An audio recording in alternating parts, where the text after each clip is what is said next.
mwenye nguvu katika jina la Yesu Kristo.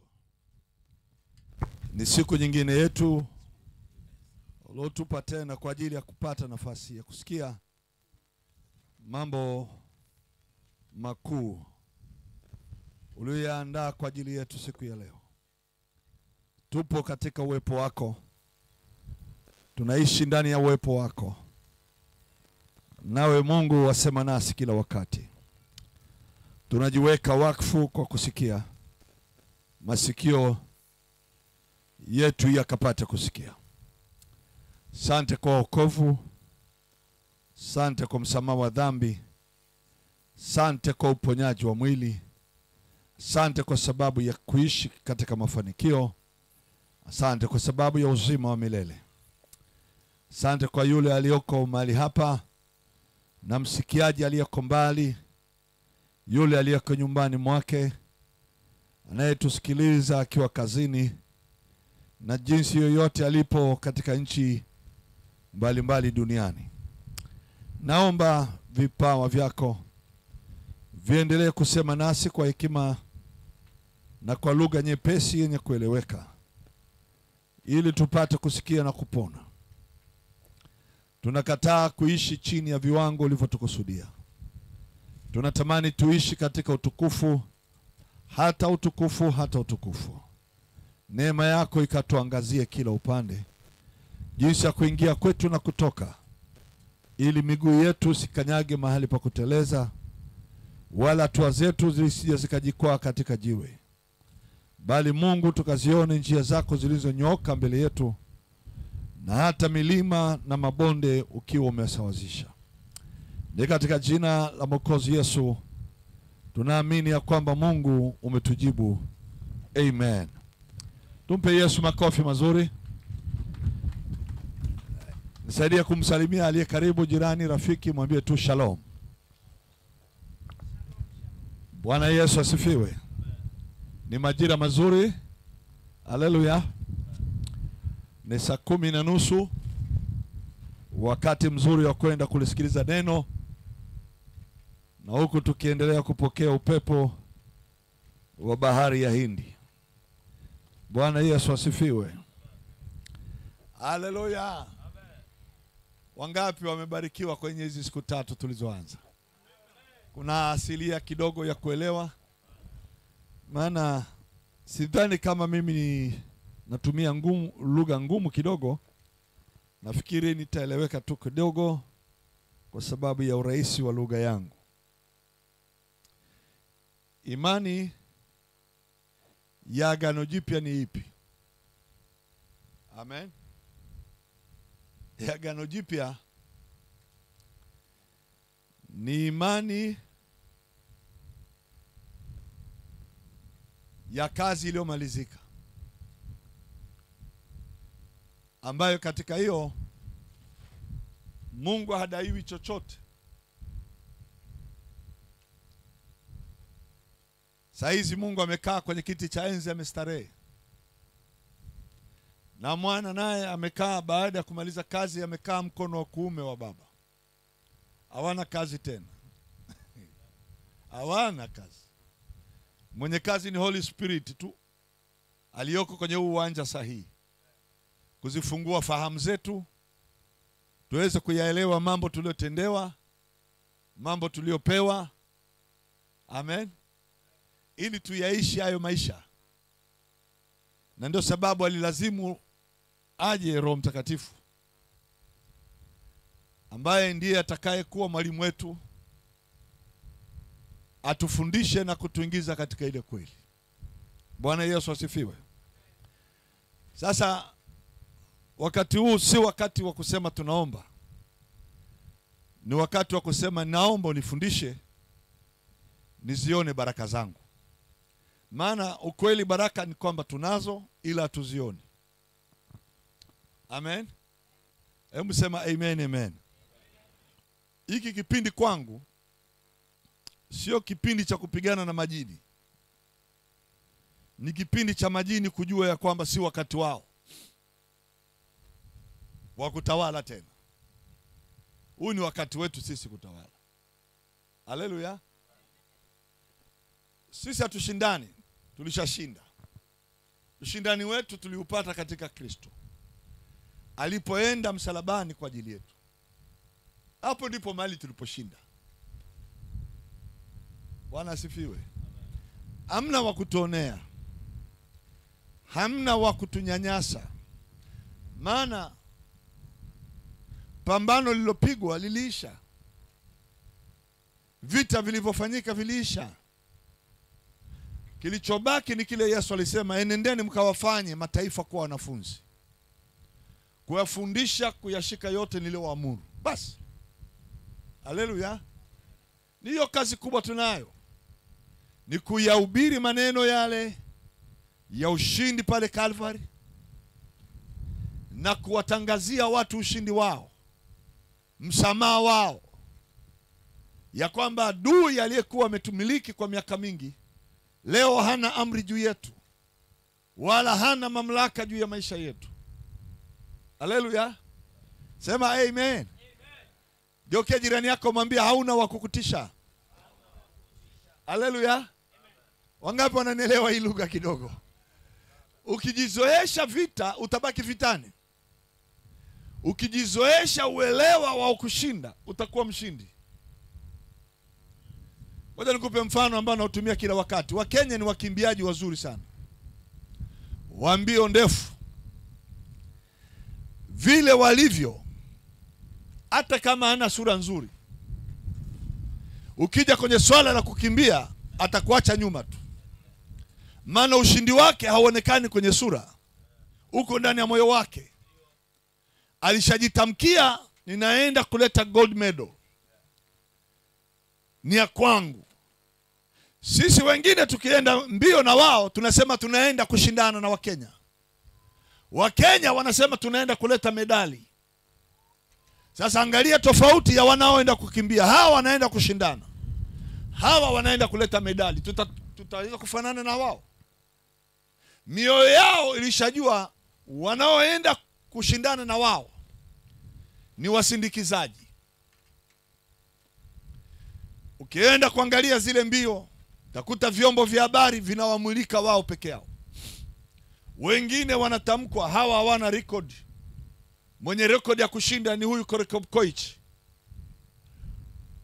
Anaangaliwa ni kadada kembamba, akana hata sura ya kuolewa, lakini kashindi. Amen. Na yeye akajali kama onekano wake, kanajali kwamba mimi hapa nina medali. Geukia jirani yako mwambie jirani, nayo medali hata kama sina muonekano mzuri. Haleluya. Maana ushindi tulionao hauchagui sura. Sema amen, amen. Sema mimi ni mshindi tu. Haleluya. Haleluya. Ndio maana utajiri hauchaguagi mtu. Unaweza kumpata yule mtu alikuwa darasani wa mwisho, na wewe ulikuwa unashika namba ya kwanza, ukaenda kuomba kazi kwake. Haleluya. Sema amen. Wenye amani waseme amina. Sasa tumejifunza imani. Nikakwambia imani sio kuwa na hakika ya mambo yatarajiwayo, wala si bayana ya mambo yasionekana. Imani ni kusikia neno lolote katika Yesu alilolifanya kwa ajili yako. Pale ndipo nagundua nimepewa hiki, nimefanyiwa hiki, amenikomboa, amenisamehe, amenipa utajiri, amenitakasa. Hakuna eneo katika Agano Jipya ambalo kuna maombi ya Mungu atutakase. Mnanielewa watu wa Mungu? Amna. Kwenye Agano Jipya maana yake ni nini? Ni kuanzia Mathayo sura ile ya 27,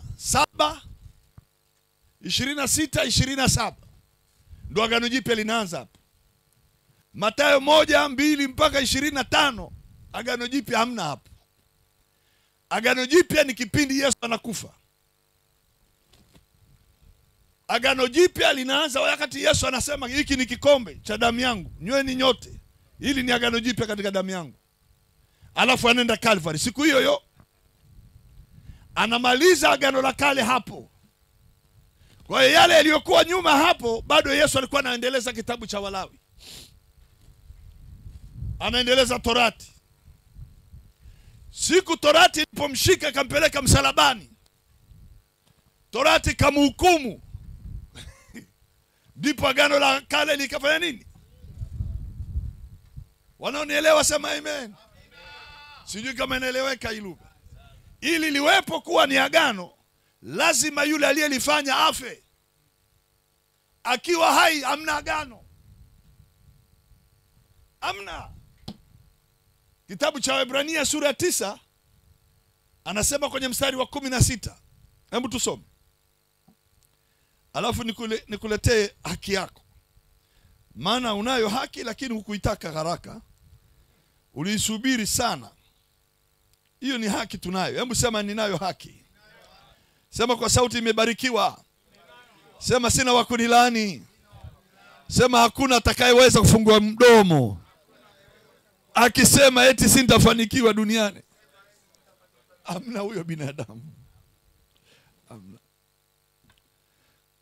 Waebrania 9:16 nasema maana agano la urithi lilipo lazima iwepo mauti yake aliyelifanya. Kwa maana agano la urithi lina nguvu palipotukia kufa kwa mtu, kwa kuwa halina nguvu kabisa akiwa yuhai yeye aliyelifanya. Kwa hiyo hata lile la kwanza halikuanza pasipo damu. Ndivyo ilivyo. Ndivyo maandiko yanasema mstari wa 18. Kwa Yesu akiwa duniani yuko kwenye agano la kale. Amen.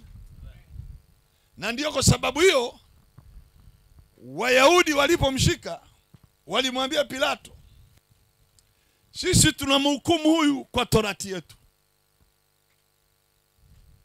kwa sheria tuliyopewa na Musa, ya kuwa amejifanya kuwa sawa na Mungu, amekufuru. Haleluya. Na wao Wayahudi na makuhani waliokuwa makuhani kwa sababu ya sheria ya agano la kwanza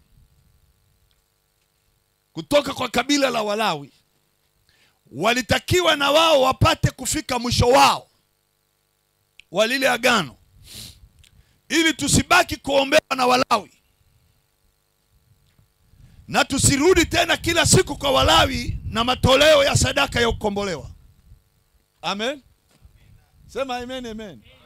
Maana sadaka zile zilikuwa hazina uwezo wa kutukomboa na kutukamilisha, bali zililegeza nyuzi za magumu, lakini hazikuondoa magumu.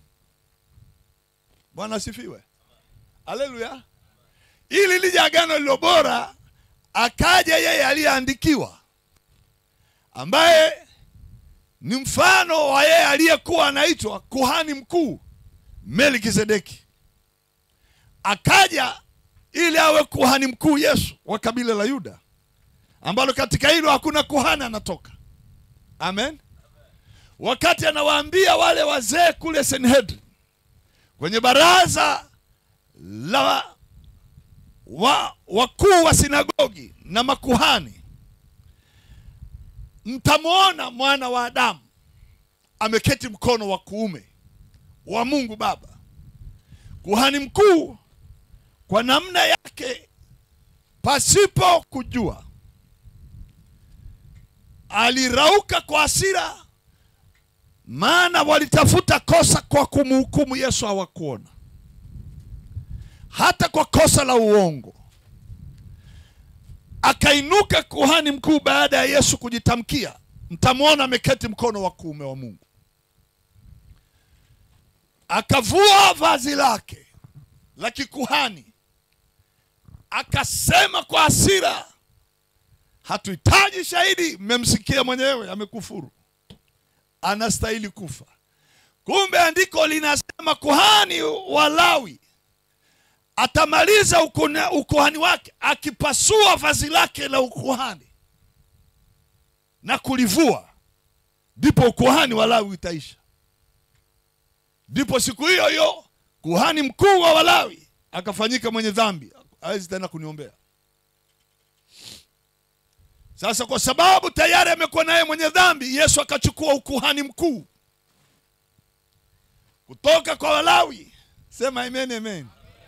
Akavaa ukuhani usiokuwa na mwisho, na kwa dhabihu ya mwili wake Waisraeli wote wakawa wenye dhambi pamoja na makuhani wao.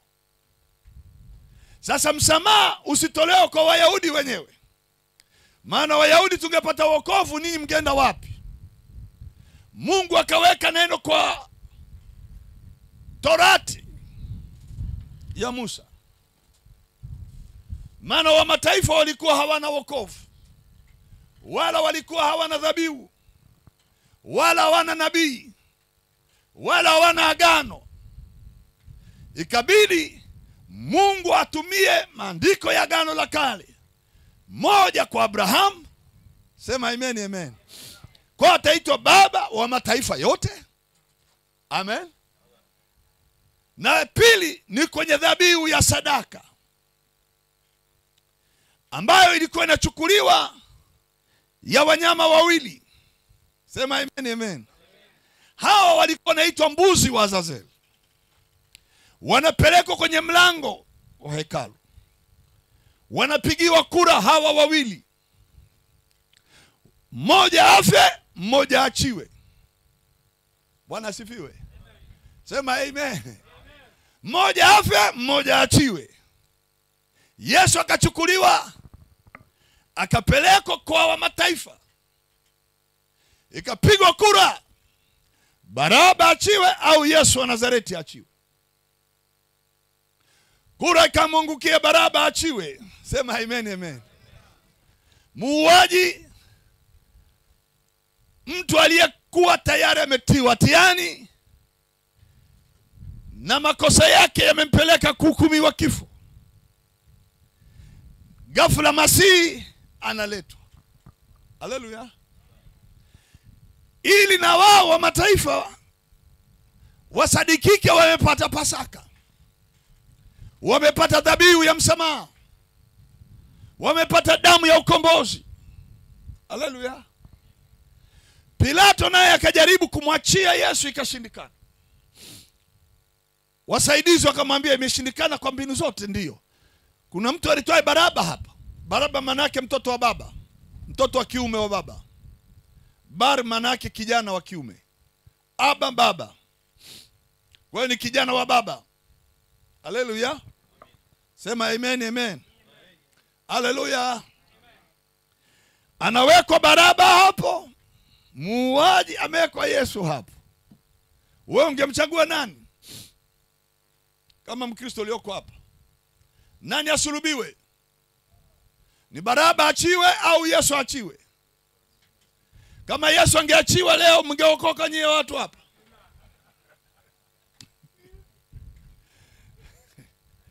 Wangapi wangependa damu ya Baraba ije juu yao? Amna. Wayahudi wakatusaidia. Sema amen, amen. Wakasema asulubiwe Yesu, Baraba achiwe. Neno lile, dhambi za Baraba zikahama, zikaingia ndani ya Yesu.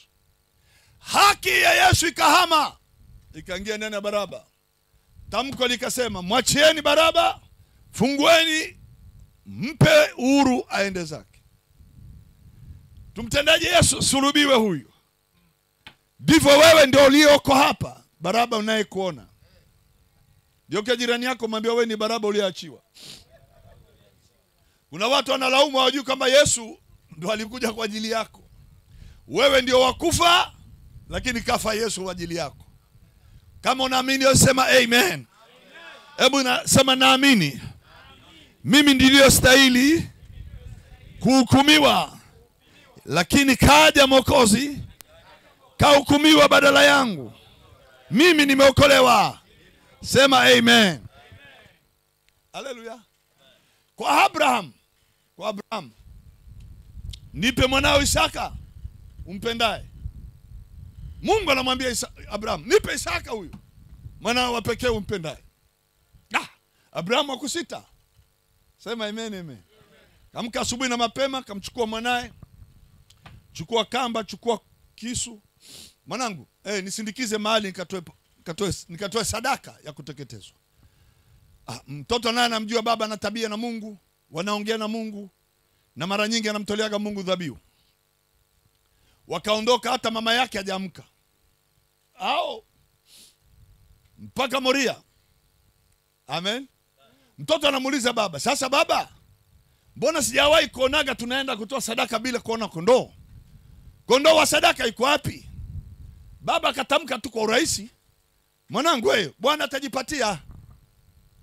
Lakini kiukweli Abrahamu alikuwa hajui kama Bwana atajipatia.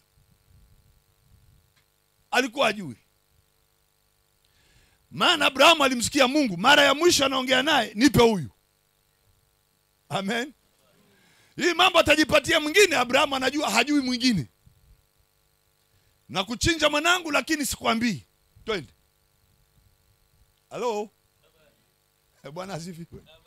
Haleluya. Geuka jirani yako mwambie ni wewe ulikuwa unamalizwa. Bwana Yesu asifiwe. Wameenda Isaka anaamini Mungu hajawahi kumdanganya baba. Tunaelewana? Ya kuwa baba na Mungu ni marafiki. Kwa hiyo baba alichokisema ni kweli. Mwenye imani Isaka. Bwana atafanya nini? Moyo wa Abrahamu, leo nimesema uongo kwa mwanangu, nitamchinja yeye. Isaka Mungu atajipatia. Kashika neno hili moyoni kwake, anaamini. Analazwa madhabahuni kuchinjwa. Isaka bado anaamini Mungu atafanya nini? Na nielewa watu wa Mungu. Hebu sema Mungu amejipatia. Nimeokolewa. Haleluya. Kitendo cha Abrahamu kushika kisu aanze kuchinja mwana, mtoto hajakata tamaa, bado Mungu atajipatia. Haleluya. Ile imani ya Isaka iko wapi kwako leo? Lazima tuipate. Sema amen. Mkono kang'ang'aniwa juu, usishuke chini. Mungu akamwambia kondoo huyu hapa Abraham, usimchinje mwanao. Maana alikuwa anachinja kweli. Alikuwa anachinja. Jamaa alikuwa anaua. Sio Abraham aliyemwokoa Isaka.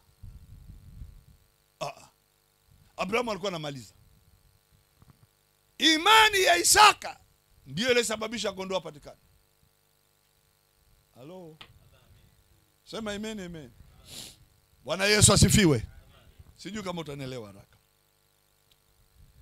Isaka hakujua kuwa baba yake alizumunia anamuua. Hakujua. Ila alipoona kondoo ametokea, Isaka akakaa pembeni akamwangalia baba yake akichinja. Walikosana miaka 16. Baba ndio ulikuwa unanimaliza. Kama sio Mungu, wewe baba ulikuwa unanimaliza wewe. Kama sio Mungu, wewe baba ulikuwa unanimaliza. Wewe baba wewe miaka 16.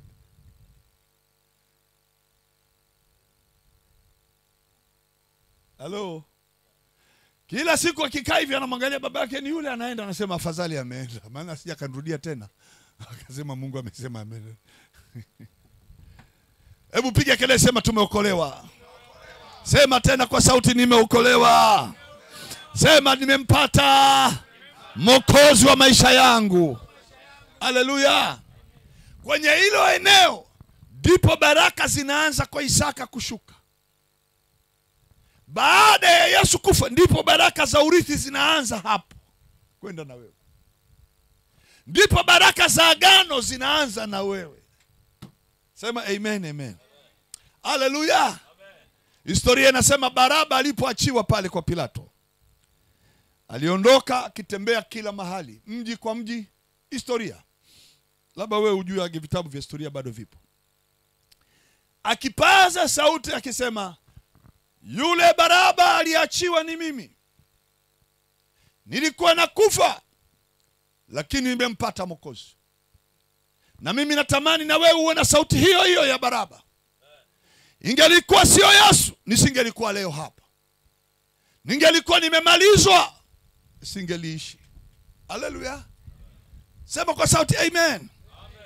Kwa hiyo agano lililopo leo ni agano jipya lenye kutuhesabia haki. Lakini sio haki tu, linaitwa agano la urithi. Zamani lilikuwa sio agano la urithi, maana lilikuwa lina damu ya wanyama. Hatuwezi kurithi kifo cha mnyama. Ana nini mnyama wa kunipa? Mnyama atatoa nini? Damu yake ndio imemwagika. 16 anasema maana la urithi lilipo, lazima iwepo mauti yake yeye aliyelifanya. Leo nimempata aliyekufa. Amen. Na yule aliyekufa sio maskini, ana vitu vya kunipa. Moja, uzima wa milele. Haleluya. Uzima. Aliwahi kuonyesha kitu fulani. Nafikiri kwenye Marko sura ya 2. Siku moja Yesu alionyesha yeye ni nani. Haleluya. Siku moja alionyesha yeye ni nani. Alikuwa siku moja Kapeno. Ikasikika kwamba yuko nyumbani. Wakaja watu wengi wakakutanika katika nyumba ile pasiwepo na nafasi. Wakaja watu 4 wamembeba mtu aliyepooza. Walipokaribia mlangoni, hawakuweza kuingia kwa sababu ya umati wa watu. Na inawezekana waliomba, tafadhali tulisaidie. Tuna mgonjwa hapa, tunaomba tusaidie, tumfikishe kwa Yesu kule. Lakini watu wote mlangoni hakuna aliyewasikiliza hao watu. Wale jamaa 4 wakasema, potelea mbali, liwalo na liwe. Kama ni hasara, kama ni polisi, tutaenda. Tuvunje dari ya hii nyumba. Wakapanda juu ya nyumba, pandisha godoro la ule jamaa, pandisha jamaa, wakamweka juu ya bati. Vunja pale juu. Yesu anaongea huku juu, unabomolewa. Haleluya. Kulikuwa na wanafiki si ajabu. Bwana mnabomoa nyumba ya watu. Sawa, tutalipa huko tutakapoelewana. Paka huyu jamaa ashuke kwa Yesu. Haleluya. Inawezekana tayari mwenye nyumba ameshapewa taarifa, lakini bahati nzuri inawezekana nyumba ilikuwa labda ya ndugu yake Yesu, sijui ilikuwa ya nani. Haleluya. Lakini Biblia inasema alipangisha nyumba Kapeno. Bwana asifiwe. Haleluya. Yesu ni mzuri jamani. Yaani mimi nihubiri hapa afu jamaa anabomoa hapa. Mtakuelewa kweli? Sitaona unanifurugia mkutano. Yaani wewe lazima polisi uende leo. Lakini jamaa amebomoa na Yesu yuko na amani. Ghafla pale Yesu, hao jamaa wana ramani hawa. Watoboaje? Walijuaje Yesu alipo hapo? Ndipo alipo. Mwambie mwenzako mwenye imani anajua kulenga vizuri. Akosei bwana. Akiingia kwenye biashara akosei. Akiafungua kanisa lazima listawi tu. Haleluya. Piga kelele, sema nitapandisha kiwango kuanzia leo. Hebu sema kwa sauti, siwezi kukosea. Biblia inasema wakamshusha yule mtu aliyepoza pale alipo. Hawakumshusha kwa Yohana wala kwa Petro. Na maandiko yanasema na Yesu alipoiona imani yao, akamwambia yule mtu aliyepoza, mwanangu, umesamehewa dhambi zako. Na ndani mle kulikuwa na waandishi wa sheria. Waliposikia hilo neno hawakufungua midomo, lakini wakaanza kunungunika ndani kwa ndani. Ni nani huyu? Anakufuru. Nani awezaye kusamehe dhambi isipokuwa mmoja, ndiye Mungu? wanaongea humu, hawajafungua vinywa. Naye Yesu akasikia sauti ya maneno yao wakizungumza mioyoni. Akawakaribia akawaambia, mbona mnafikiri hivi nafsini mwenu? Vyepesi ni vipi? Wanu jamaa amejuaje kumwambia huyu aliyepooza umesamehewa dhambi, au kujitwika godoro uende nyumbani? Vyepesi ni vipi? Jamaa wakapiga mahesabu, hawakufungua kinywa. Wangelifungua kinywa kusimama au inuka uende, sio kazi rahisi. Kusema tu nyanyuka uende, wapi hiyo? Waliona hiyo haiwezekani, maana hiyo roho ya ugonjwa huo yawezekana ujamaa alitenda dhambi kwa mujibu wa Torati. Labda dhambi ndio imemshikilia chini. Sasa hawezi kutoka hapo mpaka dhambi imeondolewa. Sasa hii dhambi pasipo dhabihu itakuwaje? Itaondokaje hiyo dhambi? Sasa amekuja yeye mwenye amri, sema amen amen. Akasema sasa mpate kujua ya kuwa mwana wa Adamu anayo amri ya kusamehe dhambi duniani. Akamwambia yule mtu aliyepoza, inuka jitwike godoro uende zako. Jamaa yuko pale chini akainuka kama amepigwa na radi bila kufikiria, maana maneno ya Mungu yana nguvu kuliko kufikiria kwako. Sema amen amen. Yule bwana hakuwa na fikira nitainukaje. Hakuwa na fikira nani atanisaidia. Nikilikuwa kama tit for tat. Pap, jamaa ameshajiona, huyo kanyanyuka, huyo kachukua godoro, kalifunga na kamba, kaweka kichwani. Hakutaka dari tena. Pale walikuwa wataki nipite, ndio napita hapo hapo. Haleluya. Akanyinyoosha pale pale mlangoni, na waliofunga mlango wasiingie ndio waliofungua mlango wakizubaa. Biblia inasema wakastaajabu wote wakishangaa ni nini kilichotokea. Ndivyo ninavyojua kwako. Ukisamehewa dhambi, lazima kuna kitu kinatokea kwako cha kukunyanyua. Pap. Ugonjwa, laana, dhambi ikishaondoka, ugonjwa hauna mamlaka na sisi. Akusamehe maovu yako yote na kukuponya magonjwa yako yote na kukomboa uhai wako na kaburi. Sema amen amen. Yesu akijishuhudia ya kuwa ndiye mwenye agano. Haleluya. Ndiye anakuja kutia muhuri kwenye mwili wa mtu ya kuwa hautaonewa tena.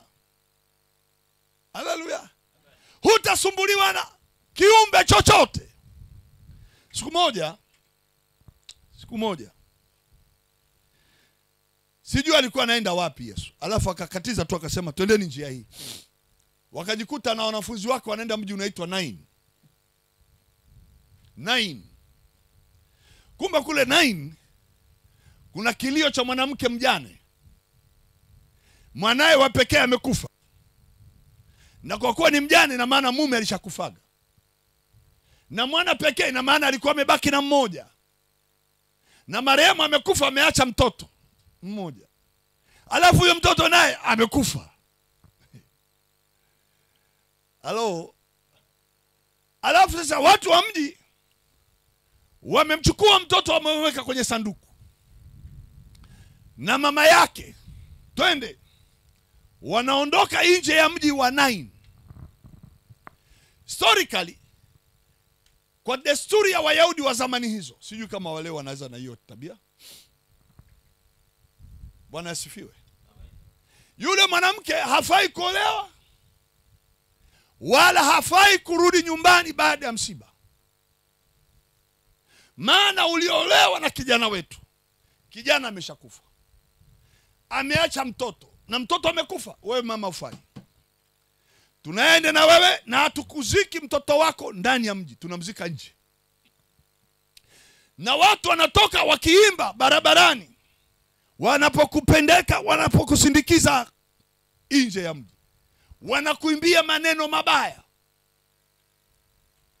Na wameshika mawe mkononi, ikiwezekana baada ya udongo kuingia shimoni, wewe mwenyewe usionekane hapo, maana utazikwa na mwanao. Na taarifa za msiba wa namna hiyo zinaenea nchi nzima ya Uyahudi. Usije ukakutana na kijana mwingine ukaolewa naye. Kwa hiyo unakuwa kama unapewa alama mbaya. Na yule mwanamke sio mwenye matatizo. Tatizo linaweza ikawa ni ibilisi, au kuna uchawi, au kuna mtu ametengeneza mazingira yake akamtesa yule mwanamke. Yesu akaamua kuingia kwenye huo mji, azuie mwanamke asiondoke nyumbani kwake na mwanae asizikwe. Akajionyesha kama ndiye kuhani anayekuja kutoa urithi wa agano lilo bora zaidi. Haleluya. Sema amen, amen. Waimbaji na wabebao jeneza wakakutana na mtu kwenye lango la mji wa Naini amesimama. Wanaokuja watoke wakazuiliwa. Akalishika jeneza likae kwa chini. Akamfuata mwanamke mjane anayelia, akamwambia mwanamke, usilie. Usilie. Usilie. Kilio cha mwanamke hakina faraja. Maana amepotelewa na mume, kapotelewa na mtoto wake, na saa hii nikitoka hivi sirudi kwangu. Na hata nikibalisha mji watu watanijua huko. Kwa hiyo hatakuwa mkimbizi wa wapi. Alipoambiwa usilie, Yesu akalirudia jeneza. Kijana, nakwambia inuka. Ghafla yule maiti akainuka. Biblia inasema akakaa. Kitendo cha kukaa, Yesu akamchukua, akamwambia sijakwambia ukae. Akamchukua yule mtoto, Yesu mwenyewe, akampeleka kwa mama yake. Mama, mwanao huyu hapa. Nataka nikwambie hivi, ule mkutano wote uliokuwa unaenda na yule mama kuzika ulitawanyika pale pale. Wazo la nani anachukua nyumba liliisha. Nani anachukua gari liliisha. Sema amen, amen. Huyo ndio mtoa urithi. Agano lake anapokuja kulitoa, anarudisha na cha kwako kilichopokea. Kila kilichoibiwa kinarudishwa. Hawezi kukuachia uwe maskini duniani. Sema amen, amen. Hawezi kukuacha uwe na kilio duniani. Kule alikuwa anawaonyesha, ninaenda, nikimaliza msalabani urithi nimeshautoa. Haleluya. Geukia jirani yako, mwambie hakutakuwa na kilio kwako. Nilishawahi kufurahishwa na msiba wa nyumbani kwa Yairo, kwa mkuu wa sinagogi. Haleluya. Mnamjua mkuu wa sinagogi Yairo? Jamaa ameuguliwa na mwanae, kakimbia kumtafuta Yesu, na yeye ni mtu wa dini. Na mnamshangaga Yesu, sijui anakuaga rahisi namna gani kupatikana. Yaani hana mikwara kama manabii wa Dar es Salaam.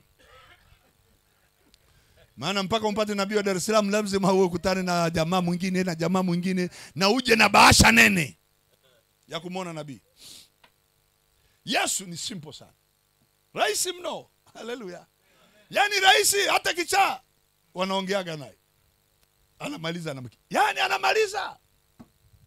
Amen.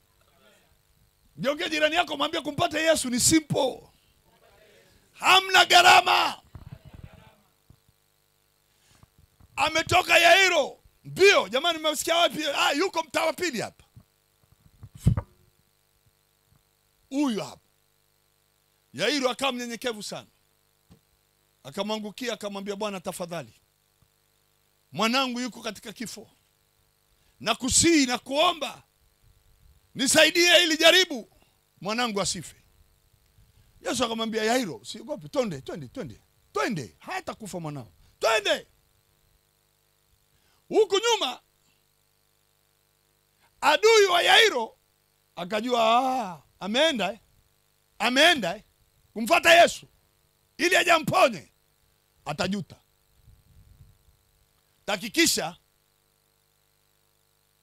tatizo litakuja kuwa baya, Yairo atajuta. Yairo hatarudia tena jambo hili kumleta Yesu nyumbani. Halo. Pap, mtoto kakata roho. Yairo huko njiani kacheleweshwa na mwanamke alitokwa na damu miaka 12. Mkutano umezuba pale, mwanamke anasema, "Oh, mimi nimeteseka miaka 12, nimeuza mali zangu zote, kusinifae kitu kwa ajili ya matibabu na hali yangu imezidi kwa mbaya." Story imeenda hapo na Yesu akapozia ile story, akasikiliza. Yairo anasema, "Mbona anachelewa? Mtoto wangu kule nyumbani."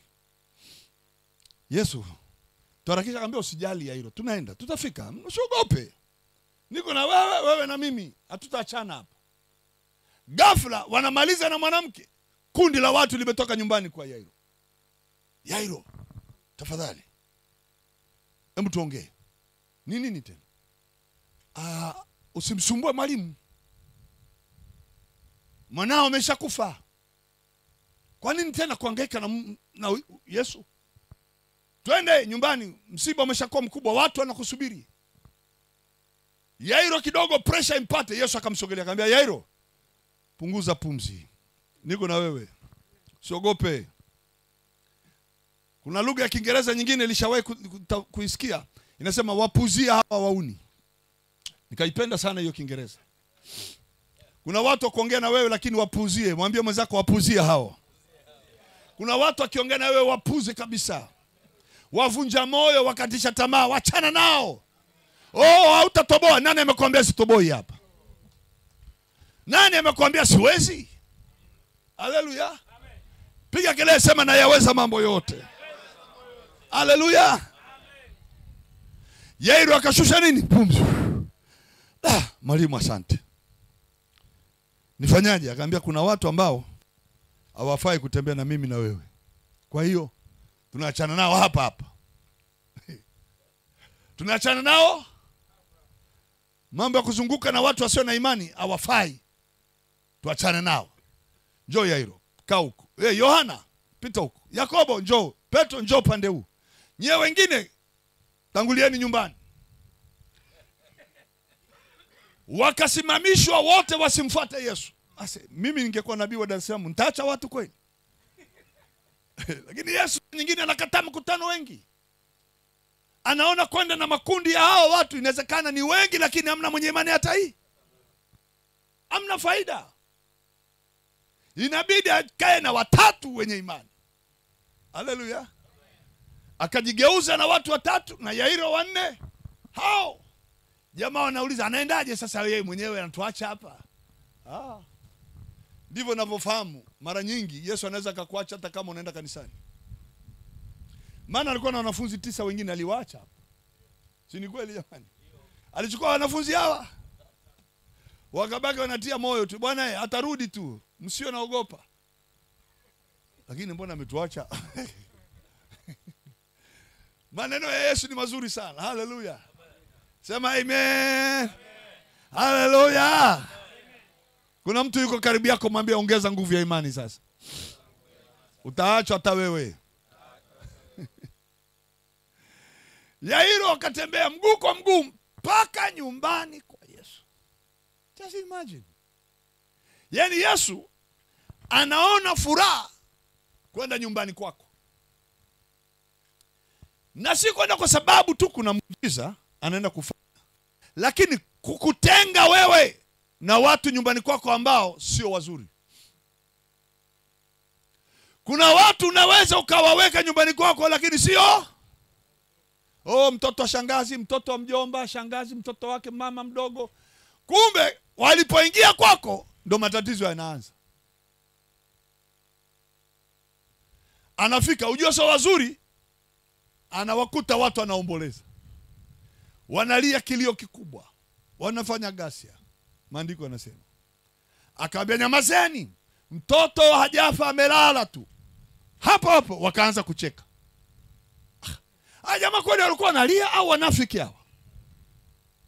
Kuna watu unaweza kukaa nao, wanakonyesha wanakuombolezea au wanakurumia, lakini moyoni wanafurahi. Wako watu wa aina hiyo, wengi tunakuwa nao, tunajiishi nao, tunatembea nao, tunafanya nao kazi. Ukipata matatizo moyoni wanaona raha, mdomoni wanakuambia pole. Kweli jamani, Mungu akusaidie. Kumbe moyoni, yes, bado. Hawa watu mimi nataka nikwambie, utakuta tu kuanzia mkutano huu, watalazimishwa waondoke tu. Hawatakaa na wewe tena. Wamekaa kanisani kwako muda mrefu, wanajifanya ni marafiki, lakini sio marafiki na wewe, na huduma yako hawaipendi tena, wanataka ife. Yaani kuna mshirika akiondoka kanisani kwako, saa nyingine mpigie Mungu makofi, asante Bwana Yesu. Nakwambia kweli. Kuna mshirika anaweza kabaki kanisani, kanisa liongezeki, kanisa lipati watu, na wewe unafikiri mpendwa huyu ndugu afadhali ananijali, anaweza kawa yeye ndio anatimua watu ujui. Kanisa lina miaka 10 aliongezeki. Kweli alafu huyu anabaki unafikiri ni wangu tu, kumbe mwenzako yeye ndio kisiki cha kuzuia watu. Halo. Na wengine wao ni wazuri kweli. Chapati na mayai atakuletea nyumbani. Utafikiri ananipenda, kumbe hakupendi, ndio anakumaliza. Hizi huduma nazo zina kazi kweli. Mimi nilikuwa na mtu mmoja alikuwa ananiletea kila siku 200,000, 300,000. Paka nikasema, mimi sipeleki makazabuni bana. Mimi nakuletea mwenyewe nyumbani bana. Wewe ni baba yangu, wewe ni baba yangu. Anakuja na gari lake pale. Kumbe, mwenda wazimu zaidi. Na ulikuwa ukimsema vibaya na kasirika na kufukuza hata kanisani. Yule ni mtu wangu yule. Siku Mungu ananiambia omba, maana kuna watu wanazuia kanisani watu. Nilipoomba wa kwanza ni yeye. Ndio mchawi wa kwanza, mchawi kanisani. Mchawi aswa. Sio kwamba analoga nani ile, ni yule hasa.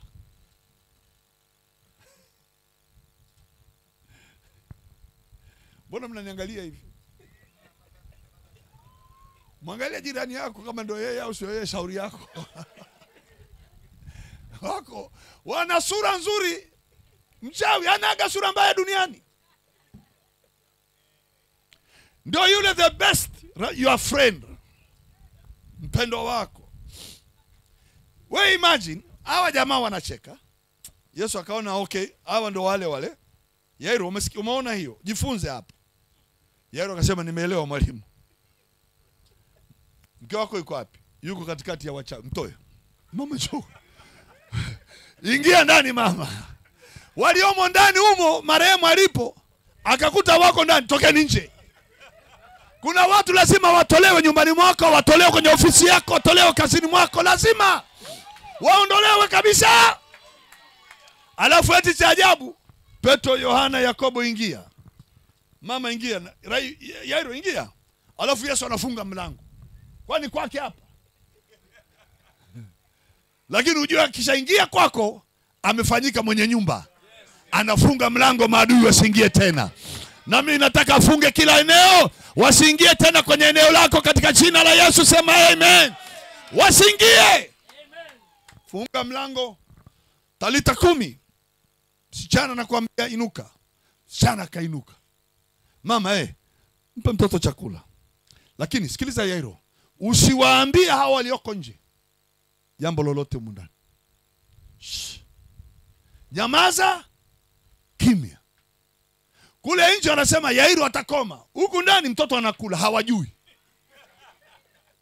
Haleluya. Hawajui. Watoto wako wanafanikiwa, hawajui wanafanikiwa. Mwambie mwenzako funga mdomo. Piga kelele, sema nitafunga mdomo wangu. Kuna watu hawatakiwi kujua kazi yako unafanyaje. Hawatakiwi kujua watoto wako wana maendeleo gani. Hawatakiwi kujua ndoa yako ndani ikoje. Maana wakijua watafurahi na muujiza utapotea. Yesu akafunga mlango, alafu akatokea mlango wa uani. Halo. Alafu story ikakomea hapo. Hii ni kukuonyesha kuna vitu vingine nyumbani kwako vya kufanya nini? Usiwaambie watu. Lakini cha muhimu Yesu aingie kwako. Sema amen, amen. Geukia jirani yako, mwambie toka na Yesu leo hapa. Mwambie kabisa tunaenda naye mpaka nyumbani. Hapo anathibitisha katika kwenda kumaliza kazi. Atakapoanzisha agano jipya, atarudia malango ya watu kuwaondoa maadui ndani ya nyumba zao. Atawatumua kila adui. Hiyo ndo raha ya yeye kuwa kuhani wangu leo. Yeye ndiye mwenye agano leo. Yeye ndiye anayetoa urithi leo. Sema amen, amen. Pigia Yesu makofi mazuri kabisa. Nafikiri naeleweka kwenye hiyo. Wangapi wananikubali kwenye hilo eneo? Ni sawa. Unakubaliana na Yesu aonekane kwenye maisha yako. Mambo mengine inabidi tumwachie amalize. Anasema kule kwenye agano la kale, nitakupigania nawe utanyamaza. Yule mwanamke wa kule Nain alitulia kimya. Aliambiwa tu, mwanamke usilie. Wachawi wako hapa kwenye msiba wapo. Tulia tu uone. Haleluya. Nyamaza kimya. Mama ametulia.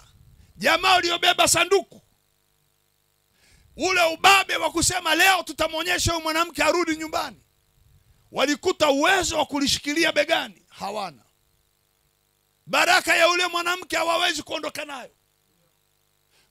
Mtoto wake, furaha ya yule mama hawawezi kuichukua. Wakajikuta wanaiachia wenyewe tu. Haleluya. Na Yesu akaiambia ile baraka iliyokuwa imeshakufa na imefunikwa kwenye sanduku, inuka. Toto kainuka, alafu akarudishiwa mama. Mama anarudishiwa, anamkumbatia mwanae. Maandamano ya msiba na mawe aliyoyabeba wakimtisha mwanamke na kumtukana. Si ajabu walisema wengine pale, sio bahati yetu leo. Nakwambia ndivyo itakavyokuwa. Utapiganiwa na wewe utanyamaza kimya. Ni haki yako. Sasa tunalo agano lilo bora. Tukiingia kwenye hii imani katika agano jipya. Haleluya. Amen. Tunaingia tukiwa na ujasiri. Sisi sio tu wa Kristo pasipo matokeo. Fungua Galatia 3. Bwana asifiwe. Haleluya. Ninawapenda watu wa Dar es Salaam, mnanisikia na mnanielewa. Mungu awabariki sana. Wagalatia 3:29 anasema, na kama ninyi ni wa Kristo, basi mmekuwa uzao wa Abrahamu na warithi sawa sawa na ahadi. Haleluya. Kama wewe ni Mkristo. Sasa hapa hajatuambia kwamba wewe ni Mpentekoste, Mluteri, MKKT. Ukristo ni kuzaliwa mara ya pili. Ndio anazungumzia hapa. Ukristo ni kuzaliwa mara ya pili.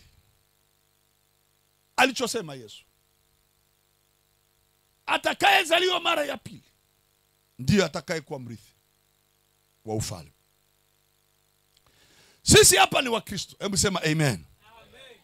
Na kama ninyi ni wa Kristo, manake ni mali ya Yesu, basi ni mzao. Mzao manake ndo mrithi. Haleluya. Na kama wewe ni mzao, basi ni mrithi. Urithi haupotei ndugu zangu. Urithi hauibiwi. Na urithi hauhamishiki. Nashangaza tu kwa Afrika huku. Mungu aliwaambia Waisraeli, nyie ni uzao wangu. Nyie ni wazaliwa wangu wa kwanza kwa mataifa yote. Ili Mungu ajue kwa Waisraeli wajue kweli umetuzaa, urithi wetu. Akamwambia, nimewapa nchi hiyo kwa urithi. Nimewapa hiyo nchi ya Wahiti ya Wahivi kuwa urithi wenu milele, kwa vizazi vyenu. Haleluya. Sema amen, amen. Wakapewa Waisraeli ile ardhi. Wanaigombania ni kadogo kama Morogoro. Wanakashikilia hako. Ukicheza watakupiga nyuklia. Kwa sababu ya hiyo ardhi tu. Hakamishiki hako. Dunia nzima inataka Waisraeli waachie hiyo ardhi. Dunia nzima. Waarabu wote na Waislamu wote duniani wanasema hamna. Lazima Mwisraeli aondoke hapo. Waarabu wa Gaza hapo, mnawaita wa Palestina, wanapambana leo, wao ndo wananyang'anywa ardhi, watakoma.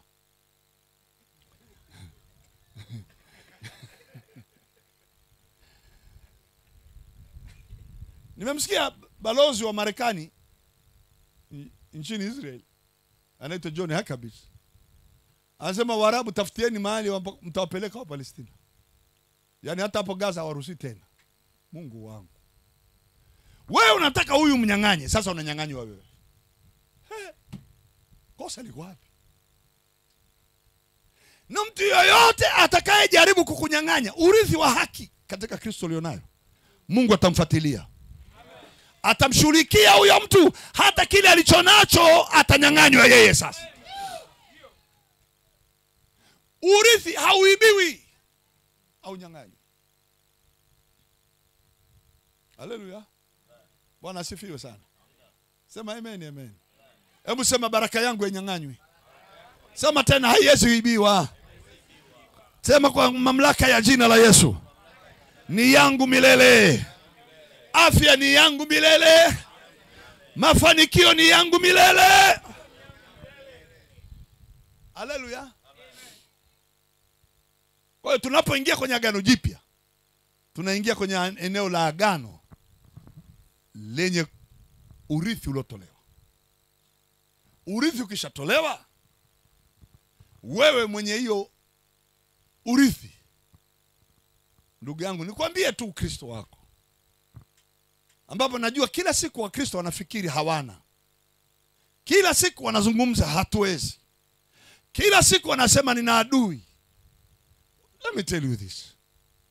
Hamna anayeweza kama wewe ni Mkristo. Ngoja nikupeleke kwa Wakorintho wa kwanza. Kuna andiko moja nimelikumbuka. Ni nzuri tu.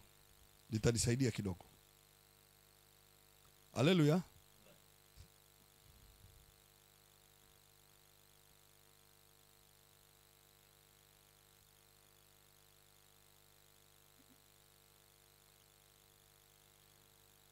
Wakorintho,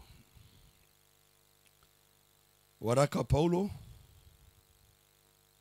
kwa Wakorintho wa pili, samahani, wa pili sio wa kwanza, lakini sura ya kwanza mstari wa 20.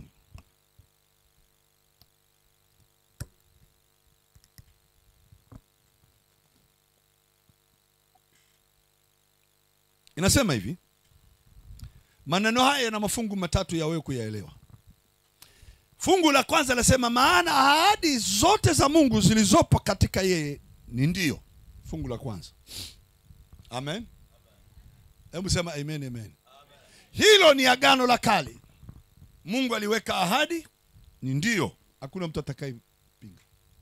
Fungu namba 2, tena kwa hiyo katika yeye ni amen. Yesu amekuja duniani. Imekwisha kuwa. Amen. Yesu amekuja. Amen maana yake imeshakuwa. Ahadi haipo, imeshatolewa. Imeshatolewa. Ilikuwa ni ahadi, haijatolewa. Sasa ahadi imeshatolewa. Amen. Tunaenda sawa sawa.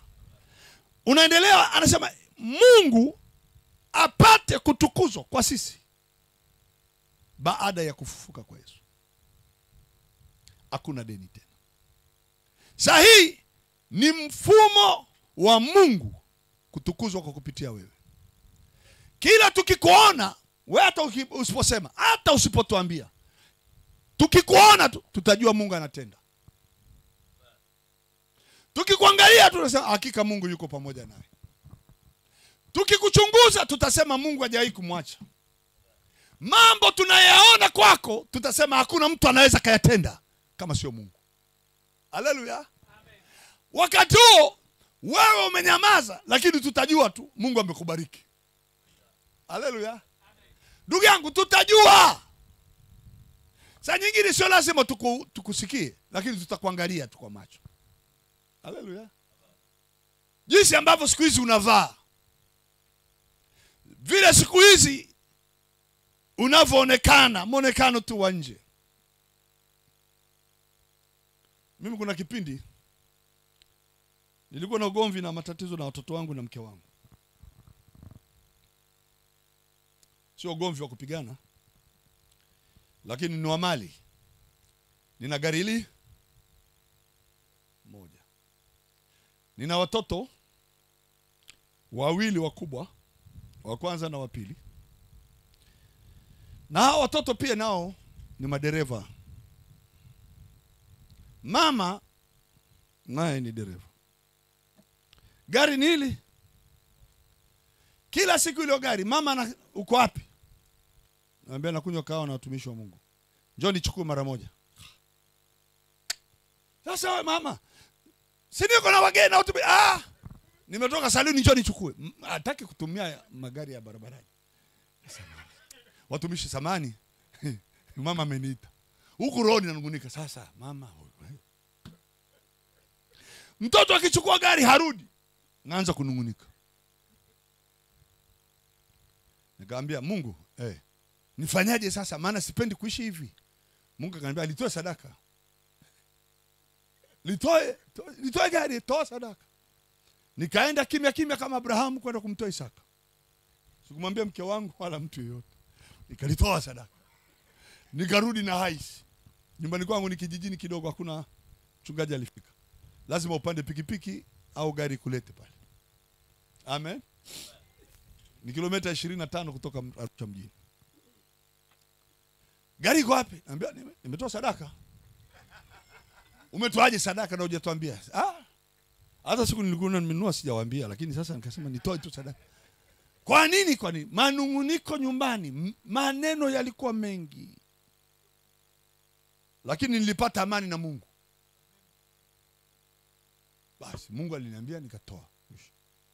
Tutatembea na wote, tutapanda bajaji, pikipiki.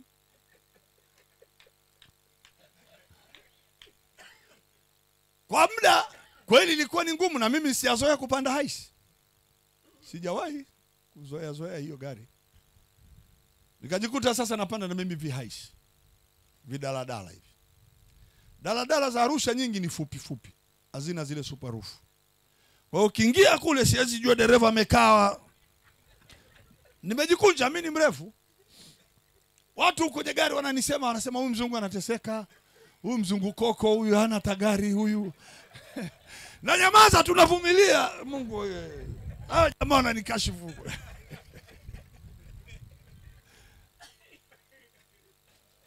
Hawajui nimetoa gari sadaka. Wananisema sema tu kwenye gari. Abiria hawa. Siku moja kabisa jamaa aliongea huko nyuma, bwana huyo mzungu huyo.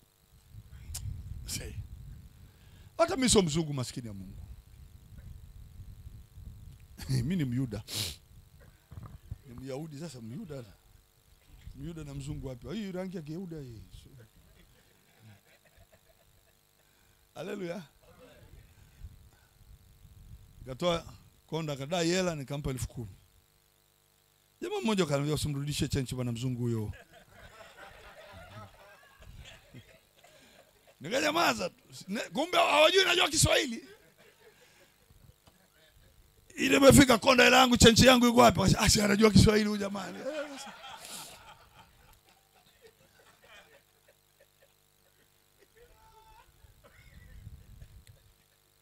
Neema Mungu ikaongezeka. Nikapata hela. Nikaenda showroom nikachukua gari moja. Nikaandikisha jina la mke wangu. Nikamletea mama. Mama kafurahi. Mama aliimba, mama alinipenda. Nikamwambia karatasi zote ni ya kwako, sio ya kwangu. Gari ni ya kwako hii.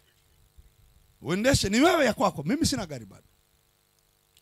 Mama hakuniuliza kwa nini. Yeye alifurahia tu ni ya kwake. Huku moyoni namwambia Mungu, mimi nikianza mimi nitakuwa nimeharibu. Acha mama aanze. Ili mimi nipambane na wewe Mungu. Wakati mwingine ananiona natoka, simwombi hata lifti, natafuta pikipiki, natafuta baba, mbona unaenda? Anambia hiyo gari ni ya kwako bwana. Paka ananihurumia, chukua tu. Baki nayo. Nikapata pesa nikanunua Land Cruiser. Nikafurahi kabisa. Sasa mke wangu ana msichana. naye msichana naye ni korofi, anapenda kuendesha gari. Kijana wangu naye ni korofi, anapenda kuendesha gari. Binti akichukua gari ya mama harudi. Kijana akichukua ya kwangu harudi. Manunguniko yakaendelea. Nakwambia kitu cha kweli. Mungu akitoa, atoi kwa uchache. Akianza muujiza, hawezi kukoma. Ataendelea, ataendelea, ataendelea, ataendelea, ataendelea. Hata wewe mwenyewe ukimwambia imetosha, anasema haitoshi. Aliongeza Mungu mwenyewe kwa mwaka huu.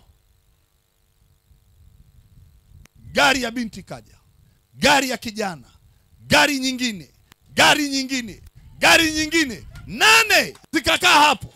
Mpaka leo ziko hapo 8. Nitoke na ipi sijui. Na vijana wameshaondoka, wako makwao Ulaya. Niko na mke wangu tu. Mama, chagua unayotaka na mimi chagua ninayotaka. Halo.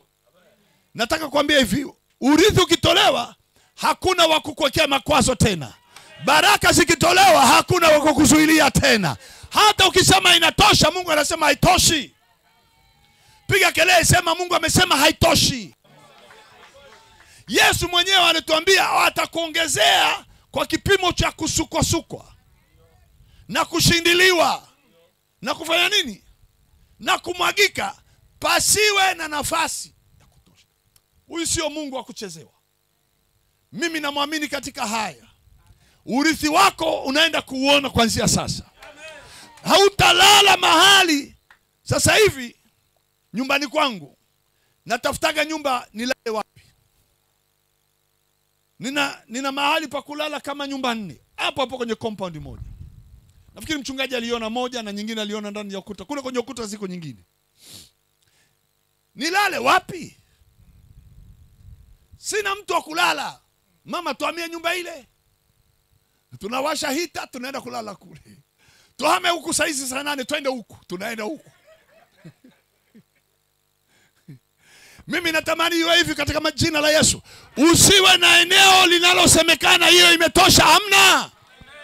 Urithi wa Mungu haugawanywi kwa kutosha, unagawanywa kwa kufika paka mahali.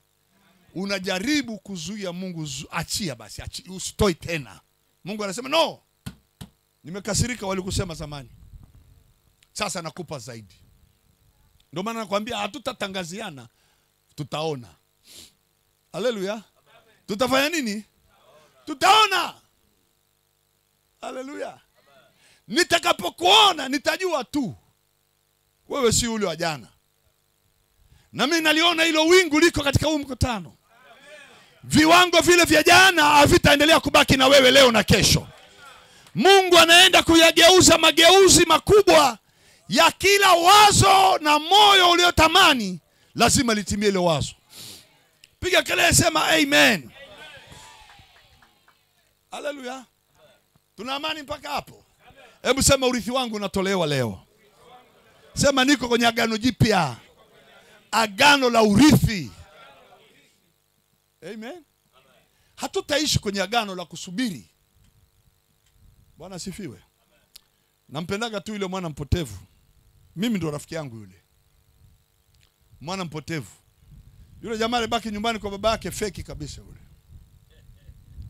Kuna jamaa la ovyo kama lile.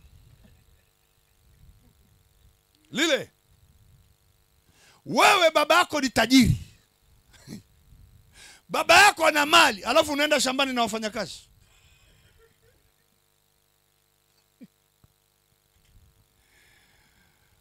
Yule mdogo kwenye ujinga wake tunao mzarao. Alijua hapa bana, baba yangu mimi na yeye sina urithi leo. Mzaliwa wa kwanza ndio anapewaga vyote. Wacha na mimi nikajitafutia kwa baba mimi nipe mali yangu inaniangukia. Alijua anaye kwake. Na baba hakusita. Akasema mwanangu sawa, najua ipo. Akaenda akachukua fungu mkononi kwa kijana. Sema nikibaki hapa baba sina amani, kwa sababu ndugu yangu atafikiri kwamba nangojea urithi. Wacha nihame. Na baba kumwambia no.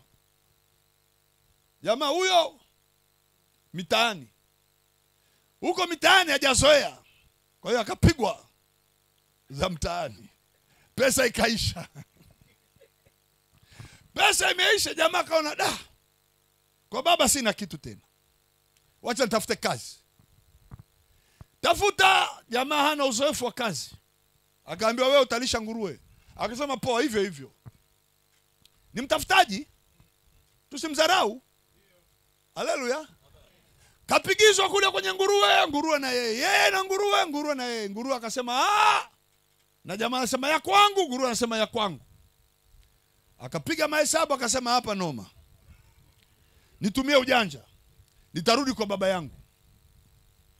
Nitamwambia hivi, baba mimi sifai kuwa mwanao. Wanacheza na hiyo akili. Na maandiko yanasema aliporudiwa na fahamu, when he came back to his senses, aliporudiwa na akili zake, akasema nitarudi kwa nyumba ya baba yangu. Nitamwambia sistahili. Maana wanakula watumwa na kusaza, mimi nitakaa hapa na kufa na njaa. Kama watumwa wanakula, mambo ya baba na mtoto sio muhimu, mimi nikale tu kule. Lakini najua roho ya baba haiwezi nifanya mtumwa. Amen. Roho ya baba haiwezi niacha niwe nani? Akaondoka. Jamaa na akili. Kafika karibu na nyumba. Baba akajua mwanae huyu amerudi. Baba kamkimbilia, kamkumbatia na kumbusu sana. Mtoto akaanza kutoa porojo zake za mjini. Baba, nimekosea. Sistahili kuwa mwanao.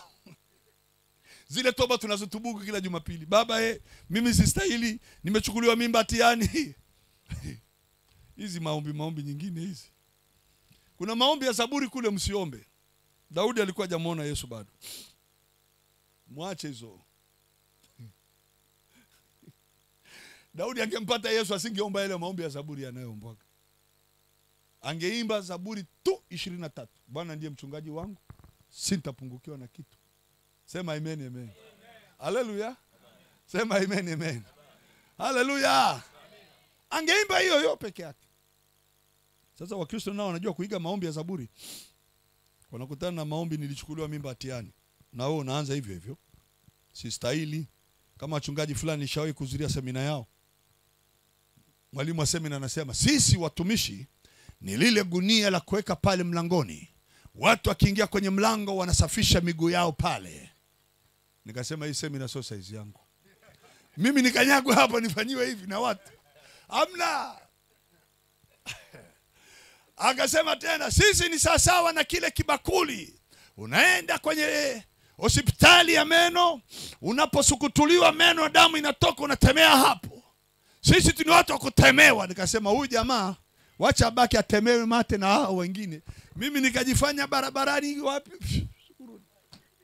We, sitemewi mate. Huo wakati ni kabla Yesu hajaja. Haleluya. Sema amen, amen. Piga kelele sema ni wakati ule.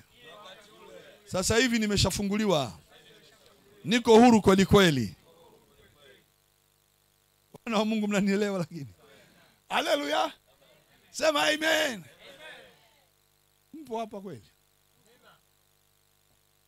Watumishi tupo. Sikubali. Natamani na wewe pia tuione urithi wetu. Tufike mahali. Mimi nilishawahi kupewa urithi na wazazi wangu. Nyumba na shamba. Nafikiri wengine wamesikia kwenye mtandao. Baadaye kwa sababu ya kiimani nikanyang'ana. Shamba sio babangu amenunua. Nyumba sio babangu amejenga. Yeye naye karithishwa. Na huyu aliyemrithisha babangu naye karithishwa. Na wewe karithishwa. Mimi ni wa 7. Tangu mwaka 1800. Sasa shamba lilokuwepo limebaki saizi yangu ni eka 300. Kwa sababu ya mambo yangu ya imani baba ananiambia sasa hii hata hii ardhi hapana. Najuta kwa nini nimekupa. Nikamwambia dadi sikiliza. Nilichokipata kwa Yesu ni kikubwa kuliko hii shamba. Sasa sikiliza, mimi naondoka na hutaniona haraka. Kwa ajili ya shamba hutaniona. Baba alizania utani, nichukua tu simu nikapiga airline ticket nikaletewa. kaondoka. Siku ya pili yake nikaondoka. Kaacha na nyumba na vitu ndani. Na gari nikaacha hapo. Japo sio alinunulia hiyo gari. Kaondoka. Nikarudi Tanzania. Nimepiga Tanzania msoto. Mwaka ukuisha nimejenga. Mwaka ukumalizika nimejenga. Haleluya. Siku moja familia zikakaa kule kwetu. Kila baada ya miaka 7 wanakaa kujadiliana nani yu hai, nani amekufa, nani amezaliwa. Tunaandika kwenye kitabu ili tusipotoze ukoo. Fulani watoto wako wameongezeka, yeye nimeongeza 2. Wanaandika. Na wewe nimeongeza 1, na wewe nimeongeza mwingine. Nani hatujafiwa miaka 7 hii. Kwa hiyo tunajua ukoo unaongezeka. Haleluya. Unajua ukoo maana yake nini? Ukoo ni jina na ardhi. Wapendwa, mnanielewa? Ukisema ukoo wangu ni fulani, alafu hujapewa ardhi, maana yake wewe sio huo ukoo. Urithi ni ardhi na ukoo ni ardhi. Ukijiita mimi wa ukoo fulani, maana yake wamekupa hata kiploti kidogo. Ndio maana yake kwa Wayahudi. Halo? Si hiyo lugha inaeleka. Kwa hiyo mimi nikasema hata huo ukoo sasa sitaki. Naanza ukoo wangu. Sio umenyang'anya ardhi. Bwana sifiwe. Walipochunguza wakakuta Bwana hajaja miaka 7 ile hiyo na ile nyingine. Mmoja katika ndugu akasema baba yake amemnyang'anya ardhi. Na huyo ndugu mmoja ni jaji wa mahakama. Kaandika summons kwa baba. Anaenda kumshtaki baba, amnyang'anye baba mali zote. Kwa nini ameninyang'anya mimi? Baba kuona summons akakwepa ile siku ya mahakama, akaja Afrika. Mwanangu, nakupenda. Nimeleta zile karatasi zako za ardhi, tuelewane, tusameana. Nikasaini kwamba ardhi ninayo. Kumbe jamaa amekwepa kesi kule. Nataka nikwambie ndivyo baraka zako zitakavyokuwa. Atakaye jaribu kukunyang'anya atafuatiliwa. Piga kelele, sema lazima wafuatiliwe wote. Yoyote anayejaribu kugusa afya ya mwili wako atafuatiliwa. Yesu alipigwa ili wewe uwe na nini? Afya. Atakaye jaribu kugusa mifupa yako. Kuna siku hizi matatizo ya mifupa. Sijui imetokea wapi. Kila mwanamke atakwambia mgongo, kipingili. Vipingili vina nini? Mwambie mwenzako kila kipingili ni cha haki. Hakitaharibika. Sema kwa sauti, hakitaharibiwa.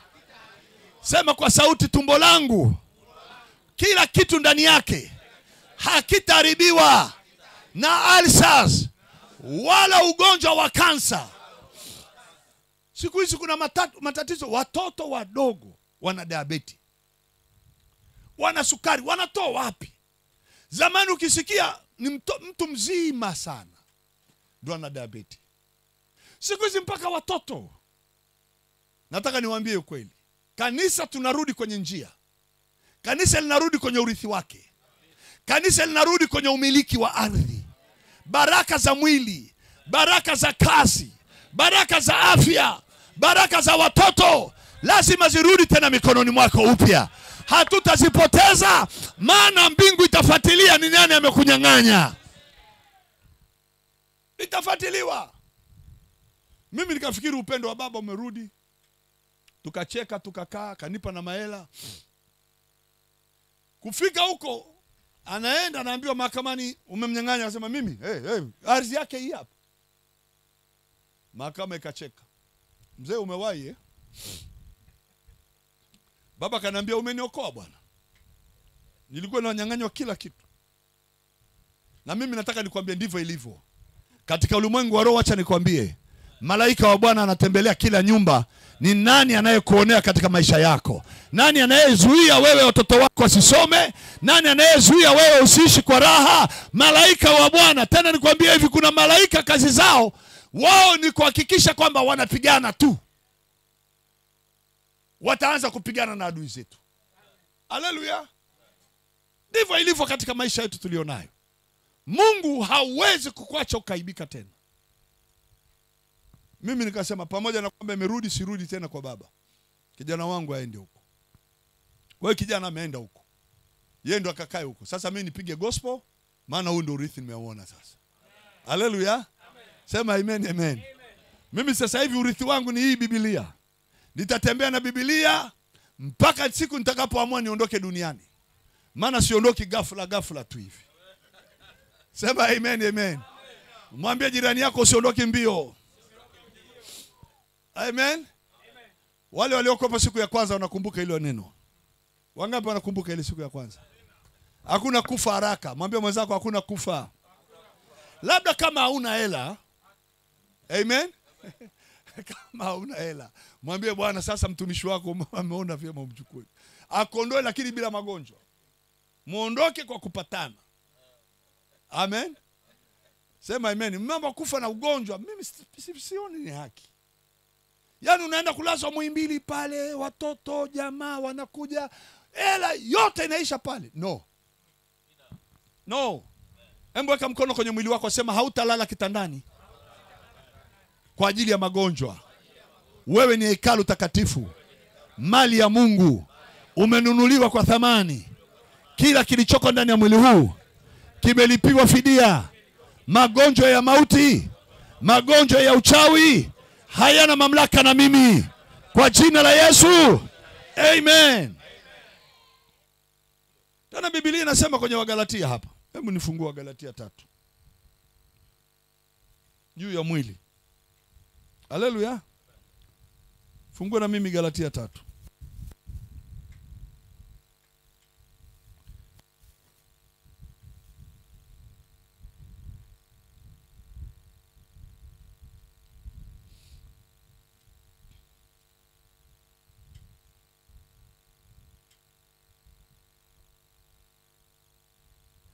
Haleluya.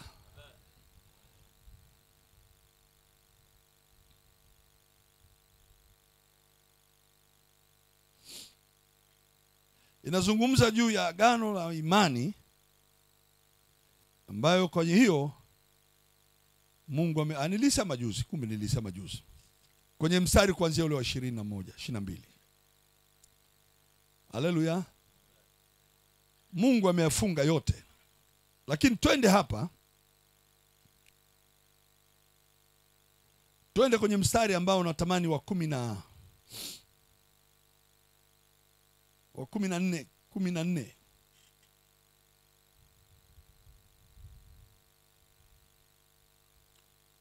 Ili kwamba baraka ya Ibrahimu wafikie mataifa katika Yesu Kristo, tupate kupokea ahadi ya Roho kwa njia ya imani. So hiyo nilikuwa nataka eneo ambalo linazungumza kwamba tunaishi kwa imani kwa njia ya Kristo katika mwili huu kuweza kuzirithi hizo baraka. Haleluya. Huu mwili huu ni wa haki ya kurithi hizo baraka. Na mimi natamani wewe na nyumba yako muzione hizo baraka za miaka. Bwana asifiwe. Ukienda kwa Korinto, najua ile andiko linasoma sana kwenye mazishi. Na wanalipenda sana wahubiri kwenye mazishi. Wa Korinto wa kwanza ile 15, naenda malizia hapa. Amen. Twende wa Korinto wa kwanza 15. Wa Korinto wa kwanza 15. Naomba nimalizie hapo. Mstari wa 55.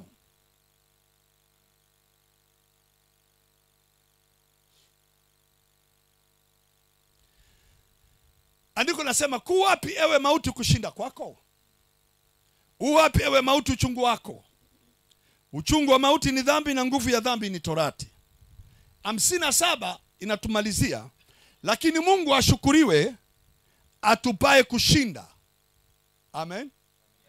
Atupae kushinda kwa Bwana wetu Yesu Kristo. Tunashinda maeneo yapi?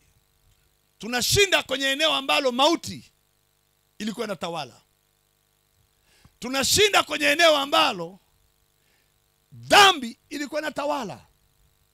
Kwa hivyo vyote, dhambi, mauti na torati kwa pamoja vilitusababisha twende kwenye eneo ambalo hatuwezi kujitawala katika urithi wa baraka. Maana tukuweza kuishinda sheria, matokeo yake tukaitwa wenye dhambi. Na kwa sababu ya dhambi tukaingia kwenye mauti. Na vyote vitatu Wakorinto anatuambia, kuwapi ewe mauti kushinda kwako? Maana yake mauti haina nguvu ya kutushinda tena. Haleluya. Zamani mauti ilikuwa inaweza kaamua kupanga, nitakutolea kwenye barabara ya Morogoro. Au kuna jamaa anaenda kukutengenezea tu mizengo, unakufa kwenye barabara mahali kwenye ajali. Nataka nikuhakikishie, katika ulimwengu huu tunaishi ndani ya Kristo. 57 mstari unasema, na ashukuriwe Mungu atupae kushinda katika Kristo Bwana wetu. Hawawezi tena kushika uhai wa mtu aliyeokoka hapa. Tuna urithi wa uzima hapa. Mwivi haji ila kuharibu na kuchinja na kuua. Mimi nalikuja ili wawe na uzima, kisha wawe na tele. Katika hilo eneo la Yesu kutupa uzima, hakuna mwivi anaweza chukua hilo eneo. Ni urithi wangu. Haleluya. Ni baraka ya kutolewa kwenye agano. Hakuna atakayegusa biashara, uchumi wako. Nilikuwa nawaambia watu, nafikiri hata kwenye mitandao nimesema, Yesu aliposema msifikiri mtakula nini, mtakunywa nini, mtavaa nini, msisumbuke, alikuwa na maana nzuri sana ya kwamba hayo maisha ya masumbufu hayo, kwamba itakuwaje, hayo maisha yalishalipiwa na Mungu katika Kristo Yesu. Mapito ya kufikiri ya kesho, Mungu alishalipia kesho, kwamba kesho yako lazima itakuwa nzuri tu. Sema amen, amen. Kwamba kula utakula tu, kuvaa utavaa tu, kuishi utaishi tu, kwa sababu hiyo ni eneo lilishalipwa. Na kama limelipwa, adui hawezi akalichukua. Mauti na kuzimu hawawezi wakachukua. Wachawi na waanga hawawezi wakachukua. Hakuna chukua nyota hapa. Maana hata mimi sijui nyota ni nini. Wakristo wanasemaga nyota yako imeibiwa, nyota imeibiwa. Kwani sisi nyota yetu ni nini? Mwambie mwenzako, mimi sina nyota. Sema ninaye Roho Mtakatifu. Haleluya. Jamani, hatutembei na nyota sisi. Tunatembea na Holy Spirit. Haleluya. Na ukichukua neno nyota kibiblia, maana yake malaika. Kama malaika wako wameibiwa, na zile nyota 7 ulizoziona kwenye mkono wangu wa kuume ni malaika 7. Sasa kama Yesu anatoa tafsiri ya nyota ni malaika, sasa malaika akiibiwa, huyo sio malaika tena, ni kinyago kweli. Haleluya. Bwana Yesu asifiwe. Nataka nikuhakikishie maisha ulionayo yameshatengenezwa na Mungu kuanzia sasa. Yako katika mfumo ambao hakuna adui wa kiroho au wa kimwili anaweza kachukua. Tayari imeshatengenezwa. Tunaishi hivyo watu wa Mungu. Sema amen, amen. Siku moja nilikuwa Marekani, namalizia. Nilikuwa nasoma, mwanafunzi wa chuo cha Biblia. Kwenye hicho chuo cha Biblia nilipokuwa, nilikuwa na rafiki yangu anaitwa Charles Gaskin. Mara nyingi anatumia gari yangu au natumia gari yake. Sasa siku hiyo tunatumia gari yake. Tunaelekea darasani saa 12 kama jioni kama saizi. Akapokea simu. Akaambiwa kaka yako mgonjwa aliye hospitalini leo usiku saa 5 atakufa. Kwa hiyo ukitoka shuleni au ikiwezekana usiende shuleni, uje umwage kabla hajafa. Na wazungu kwenye mambo ya magonjwa siku hizi wamefika mahali wana utaalamu. Wanaweza wakakwambia kesho saa 2 unakufa, na ikawa ndio hiyo saa 2. Utaalamu umefika siku hizi. Hata mimi mama yangu mzazi akati anakata roho, ni mzee sana, alikuwa miaka 99. Aliniambia, mama aliniambia kabisa usiondoke, usisafiri, maana mimi wiki hii akiwa na afya yake nitaondoka wiki hii kwenda kwa Bwana. Na alikuwa nyumbani kwangu Arusha. Kwa hiyo tukafika siku anataka kuondoka, mke wangu akaniambia, mjoo, naona mama ameshaamua kubadilika, ameniambia nikuite. Nimeenda, akaniambia mimi sio mgonjwa, usinipeleke hospitali. Nikamwambia hapana mama, twende. Kumbe mama haumwi. Kufika hospitali, daktari akampima, vijana wadogo tu. Wakasema wewe ni mwanae? Ndio. Una ndugu yako mwingine? Akasema ni mke wangu na wewe ni ndugu yangu. Sasa basi mwambie tu kweli. Masaa mawili mama yeye anaondoka. Mama anaondoka. Baada ya masaa mawili akasema msiende KSMC, Muhimbili, KSMC, wala msitafute ndege ya kumchukua wala kitu yote. Masaa mawili. Kwa hiyo kwa sasa hivi nendeni mkakae naye muongee naye. Tukaenda kwenye kitanda cha ICU. Maana mimi nilisema weke tu ICU, hata kama ni vipi mweke tu ICU kama nauma. Mama vipi? Asema sikiliza, usiniombee. Mimi naondoka zangu. Tayari malaika wameshakuja kunichukua. Kwa nikamkumbatia, nikambusu, akaondoka. Sasa Charles Gaskin, ndugu yake si mtu mzima, ni kijana tu. Amen. Alafu ana nini? Ana hela. Sasa anaondoka, anaenda wapi? Nikamwambia Charles, haifai. Tutaenda tutahakikisha hafi. Charles akasema hapana, atakufa tu. Nikamwambia Charles, kwa nini hafi na jamani ni kijana? Maana Charles akatuni umri kama mimi, miaka kama 20 iliyopita. Na ndugu yake ametupita kidogo tu. Lakini jamaa ana hela. Sasa wewe unaacha nani? Unamwacha mke kijana, unaacha watoto bado wanakutaka, unaondoka unaenda wapi? Ilipofika saa ya kwenda hospitali, Charles akapita kwenye duka la kununua kadi za kumwandikia kwamba we love you na tutakumisi. Akaniambia na wewe chukua kadi. Nikamwambia hapana, mimi nitamwombea. Akaniambia usimwombee, maana ukimwombea alafu akafa, ndugu atakasirika, maana umemtia moyo marehemu mtarajiwa. Na ukamwambia hata kufa alafu akafa, unaweza ukashtakiwa. Nikasema bora nishtakiwe, lakini mimi najua nitamwombea tu. Tukafika hospitali, tukakuta ndugu wengi kuliko nyie mlioko hapa. Uwanja kama wote magari yamejaa ya hao ndugu, wanamwaga yule bwana. Kwa hiyo tukafika pale na mimi nikaeka foleni kuingia kwenye wodi aliyowekwa. Tunaingia, polisi wamekaa pale, wanatuambia 1 second, okay? Dakika moja usichukue, maana mgonjwa hatakiwi kusumbuliwa. Apate na kupumzika wakati anakufa. Hao wazungu wajinga kweli. Yaani wazungu ndio wazimu kila. Kwa hiyo ndugu wanaingia, wanamwaga, wakitoka wanalia. Hawatamuona. Kule ndani polisi mlangoni, madokta wawili wako pembeni yake. Mke wa jamaa yuko pembeni, watoto wake pale. Nimefika pale. Charles naye kaingia analia, katoka. Pasta mwenzangu, matumaini hamna. Na mimi nikaingia. Kaangalia kwanza polisi pale mlangoni. Kasema polisi. Jamaa anakufa hapo. Hawana hata mpango wote wa kumsaidia na bunduki wanazo. Sasa polisi kazi yake nini? Sio kamate mshtakiwa naye uwa huyu mtu. Sasa akilio kumbe nao hawana. Madokta wamesoma nao hawawezi. Wameshasema imefika mwisho. Nimeingia. Yule bwana hanijui, japo mimi najua habari zake. Nikamwambia bwana, mimi naitwa fulani. Mimi ni pastor. Nikuuliza swali moja, unapenda kufa au unapenda kuishi? Akasema napenda kuishi. Nikasema poa. Swali ni hilo tu, unapenda kufa au kuishi? Kama angesema anapenda kufa, hata maombi tungeomba hamna kitu. Nikamwambia ili uishi, jambo ni hili, kumkubali Yesu sahihi. Akasema pray for me. Akatoa ule mpira wa oxygen, nikamuongoza maombi. Akati namuongoza maombi, nikasikia nimeguswa mgongoni. Sir, time. Huyu jamaa mgonjwa akasema mwache huyu. Nikajua yes, Mungu amenitetea hapa. Mimi niacho sasa nikawa sasa mlokole yule feki sasa. Nikaanza maombi ya Kipentekoste. Aba katika jina la Yesu. Kumbe mgonjwa ananiombea na mimi niache maombi. Kwa sababu ameshapokea tangu saa ile aliposema nataka kuishi. Alipomkiri Yesu tukashapokea uponyaji.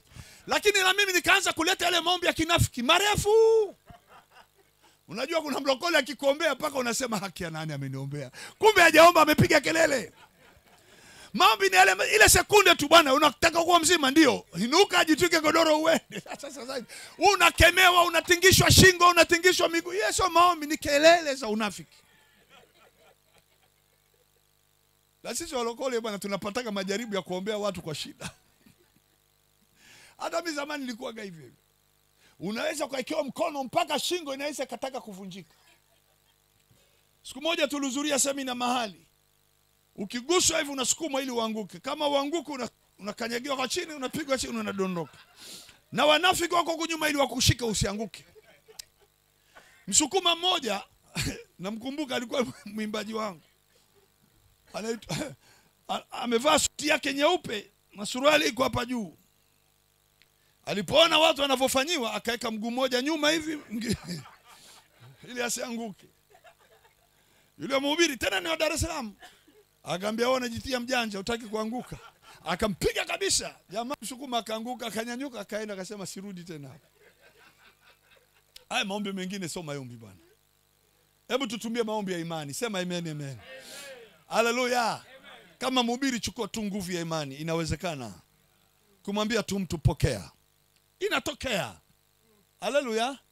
Maana sio nguvu ya maneno yangu ya mdomo na nguvu za mwili. Ni yule roho aliye ndani yangu. Ndiye anayetupa hiyo kazi kufanya.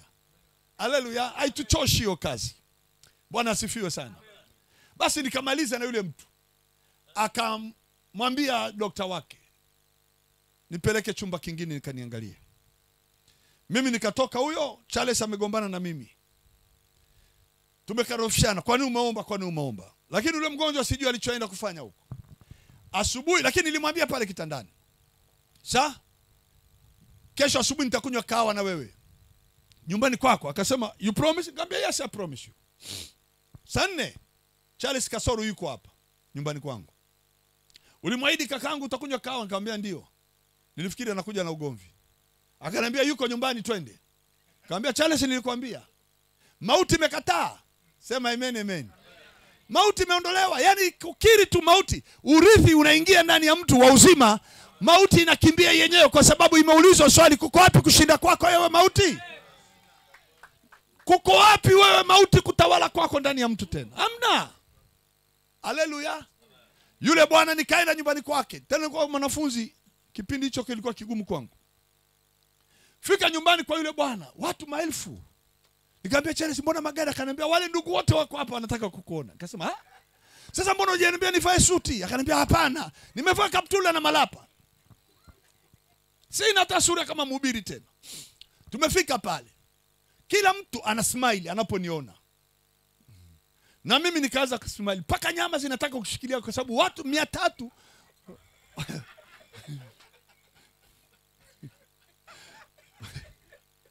nafika ndani, yule bwana ameshika kikombe cha kahawa. Kavaa suti. Mimi na kaptula. Naona aibu kaptula. Wao wanaheshimu, hawaoni kaptula. Wanaona bonge la mtu. Mtumishi wa Bwana. I say, nimekumbatiwa na yule bwana. Sijajua ndio yeye. Kanishika vizuri. Mbona jamaa lina nguvu? Yaani usiku wa jana alikuwa anakufa. Hii nguvu ametoa wapi? Ndio huyu au sio huyu? Akaniambia Mungu ametenda. Niko hai. Huyu ni mke wangu. Mke wake ni mrembo. Watoto wake vijana wazuri kabisa. Alafu kwenye kahawa kuna bahasha nyeupe. Akanishikisha mkononi. Nikajiona kabahasha aka. Nika nini? Kwa kila mhubiri tunajuaga ni nini. Nikakaweka kwanza kwenye mfuko wa kaptula. Na kunywa kahawa, akili yangu inaniambia angalia hiyo bahasha ni nini. Bwana, ukiwa na njaa shida saa nyingine, hasa ukiwa mchungaji mwanafunzi. Nikaomba excuse tu, tafadhali hivi bathroom hapa ni wapi? Akaniambia tu hapa kwa upande. Kumbe naenda kuangalia bahasha. Nikaangalia nikakuta $5,000 ziko kule ndani. Nikaikunja vizuri nikasema Bwana Yesu afadhali jamaa hajafa ili niondoke naye.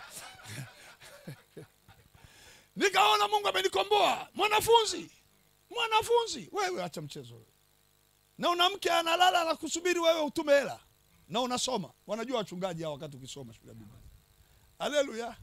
Nikapata heri, hebu simama hapo ulipo, giza linaingia. Haleluya. Sema amen. Piga makofi kwa Yesu. Haleluya. Nataka nikuthibitishie urithi wetu tumepewa. Usije ukasema tena sina. Mungu ameshatuachia katika Kristo Yesu. Kila sehemu za kiroho na sehemu za kimwili tunazo haki za kumiliki. Haleluya. Hebu inamisha kichwa chako. Sema maneno haya pamoja nami. Sema Bwana Yesu, sitasumbuliwa na kitu chochote.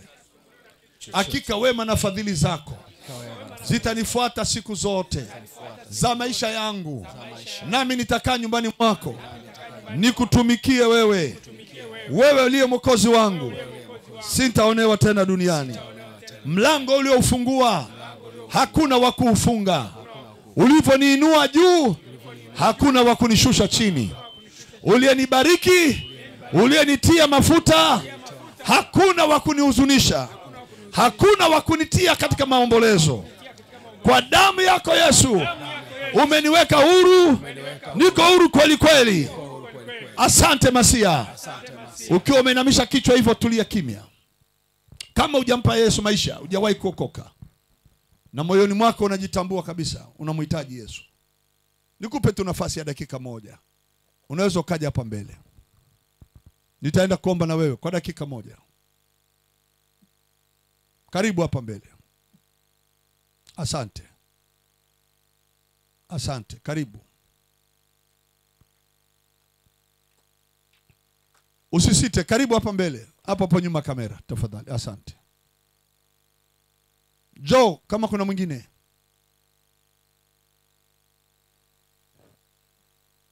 Inawezekana ni bahati ya neema mkutano umekuja.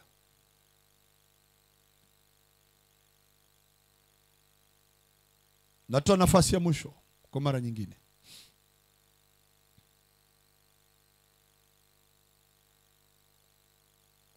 Unaweza kaitafuta kipindi kama hicho, unaweza kujikuta kigumu.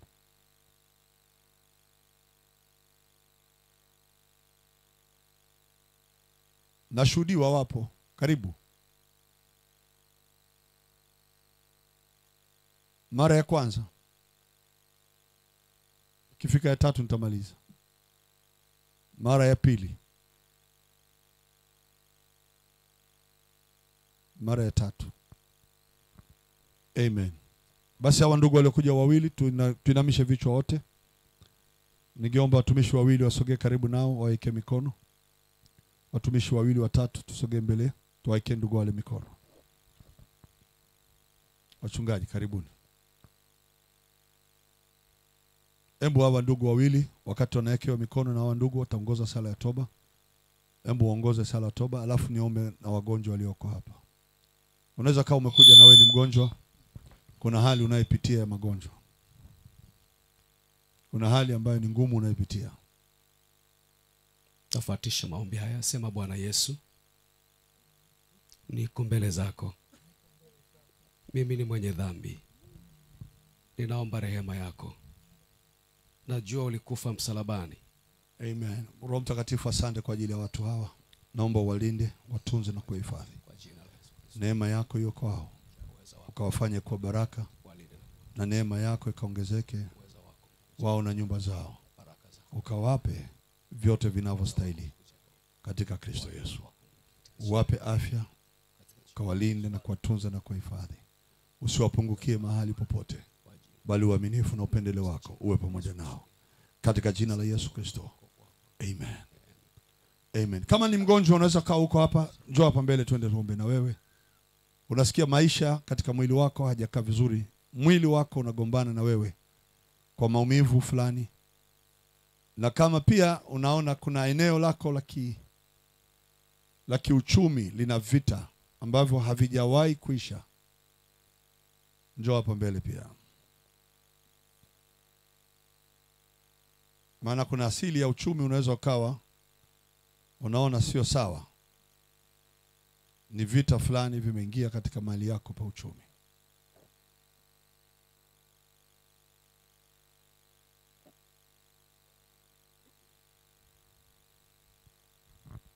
Tunaenda kuomba na wewe, lakini naomba pia watumishi wa Mungu turudi pia wote.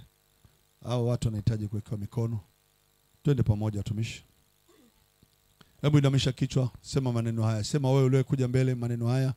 Baada ya hapo mikono ya watumishi wa Mungu watakuwa wanaenda kuomba na kuachilia nguvu ya Mungu kwako. Roho, sema Bwana Yesu, nakataa kuonewa na asili yoyote ya magonjwa katika mwili wangu.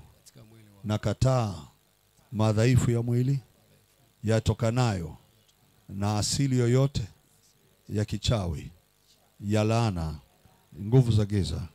Nakataa magonjwa ya kuambukizwa, ya kutupiwa, hali yoyote inayotembea mwilini mwangu, kuanzia leo iondoke mwilini mwangu, na hata uchumi wangu hautarudia kuwa katika shida. Tangu sasa damu ya Yesu inafanya kazi ndani yangu tangu sasa, katika jina la Yesu. Endelea sasa, watumishi wa Mungu, twende tuweke mikono juu ya watu hawa katika jina la Yesu Kristo. Kila aliyeshika mwili wa mtu huyu, kila aliyeshika tumbo la mwanamke huyu, kila aliyeshika mifupa ya mwanamke huyu, anayesimama na huyu kijana, anayeharibu maisha yake, anayezuia mafanikio yake, kwa jina la Yesu Kristo, achilia mwili wake, achilia tumbo lake, achilia mifupa ya mtu huyu, achilia viungo vya mwili wake. Kuanzia saa hii kila kiungo cha mwili kiachie kwa jina la Yesu wa Nazareti. Kila eneo la afya liachiliwe tangu sasa kwa jina la Yesu. Afya iingie kwenye mwili wake, uponyaji uingie kwenye mishipa na damu na nyama. Viungo vyake vya miguu vikapate kuwa na afya, viungo vyake vya mgongo vipate afya, viungo vyake vya mwili vipate afya kuanzia sasa kwa jina la Yesu. Kichwa chake kiwe na afya kwa jina la Yesu wa Nazareti. Eneo la kifua kwa jina la Yesu liwe na uzima. Uchumi wake ukafunguliwe kwa mamlaka ya jina la Yesu. Mahali alipokwama, mahali alipozuiliwa, kwa jina la Yesu wa Nazareti, aende katika utajiri wake, aende katika mafanikio yake kwa mamlaka ya jina la Yesu Kristo. Natangaza uzima na afya kwa jina la Yesu Kristo wa Nazareti. Natangaza uponyaji kwa jina la Yesu, mwana wa Mungu aliye hai, kwa jina la Yesu wa Nazareti. Endelea tumtumishi kuwekea mkono wale ambao wako kule nyuma.